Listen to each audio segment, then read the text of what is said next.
اسی طرح سے جن لوگوں کو رب العالمین قبر میں عذاب سے دوچار کرے گا، وہ لوگ جو رب العالمین کی آیات کا انکار کرتے ہیں، رب العالمین کے فرامین جب پڑھے جائیں، سنائے جائیں تو اس کا انکار کر دیتے ہیں کہ ہم اس کو نہیں مانتے۔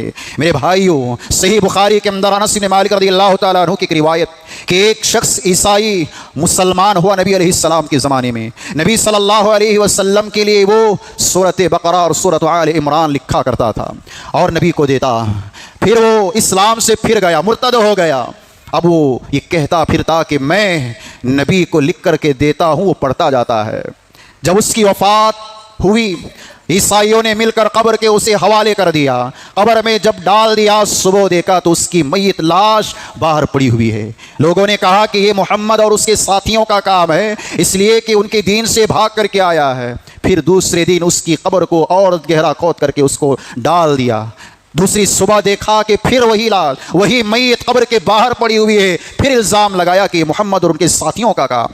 3 مرتبہ ایسے ہی ہوا، اور جتنا گہرا وہ کھود سکتے تھے اتنا گہرا گڑھا کھود کر کے اس کی لاش کو چھپایا، لیکن بار بار قبر نے اس کو قبول نہیں کیا، نکال کر باہر پھینک دیا۔ اب وہ سمجھ گئے کہ محمد اور ان کے ساتھیوں کا کام نہیں ہے، اس کو ایسی ہی زمین پر ایسی ہی باہر چھوڑ دیا۔ کیا معلوم ہوا میرے بھائیوں، قرآن کی آیتوں کا انکار کرنے والوں کو قبر قبول نہیں کرتی۔ قبر میں اسے عذاب اس طریقے سے کہ قبر اسے اپنے اندر داخل ہی ہونے نہیں دیتی، اس کو باہر نکال کر پھینک دیتی ہے۔ میرے